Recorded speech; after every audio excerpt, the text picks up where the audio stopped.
Bolalar, Messi Barselonaga qaytadi.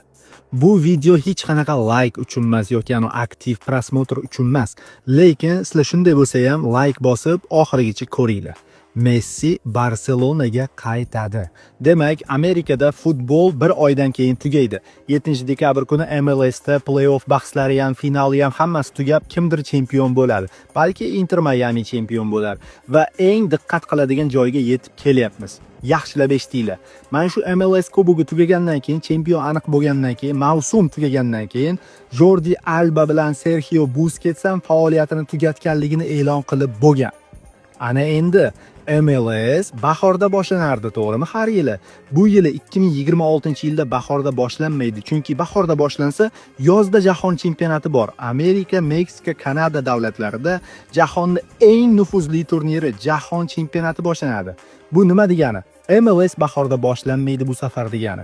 Ana endi Messi yozgacha bo'sh bo'lib qoladi. Yozgacha nima ish qiladi Messi? Tadbir yuradi deb o'ylaysizlarmi? Yo, bu Messiga to'g'ri kelmaydi. U qayerdadir futbol o'ynashi kerak va bu albatta Barselona bo'ladi. Barselonaga aynan Messi ham kerak hozir.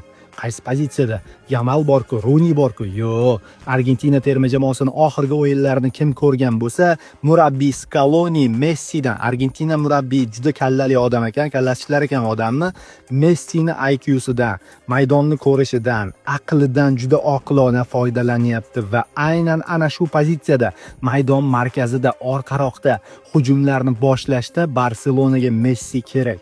Hozir Barselonada kim e'tibor bergan bo'lsa, hamma faqat va faqat bitta Yamalga ishonib qolgan. Tak, endi orqaroqqa qaytamiz. Boyagi Busquets bilan Albani faoliyatini tugatganiga Messi Barselonaga arendaga ketadigan bo'lsa, Sergio Busquets bilan Alba qaragan Messiga, agar sen Barsaga boradigan bo'lsang, biz Inter Miami'da qolib nima qilamiz? Bahorda mavsum boshlanmaydi. Unga tayyorgarlik o'yinlari ham yo'q. Qishdan yozgacha biz ham bo'sh bo'lib qolamiz-ku. Amerikada nima qilamiz? Undan ko'ra Kataloniyaga borib Barselonaga seni kutib olamiz, kelishingga tayyorgarlik qilamiz va hokazo. Ularning oilalari bordi keldilar, qarindoshchilik bo'lib ketgan, aka-uka bo'lib ketgan Busquets, Messi, Albalar. Ana endi Messi o'sha tadbirlarini tugatib Hindistonda dekabr oyining oxirlariga umuman bo'sh bo'lib qoladi. Yanvarda transfer ochiladi va Messi ijaraga Barselonaga keladi. Menimcha Beckham o'zi bir paytlar Milanga kelib ketib yurardi arendaga qish paytida. Xuddi shunaqa qilib Messiga shans beradi. Messi Barselonaga keladi. Eslab qolinglar, sharhlovchi Instagramni kuzatib boringlar. Rahmat hammaga.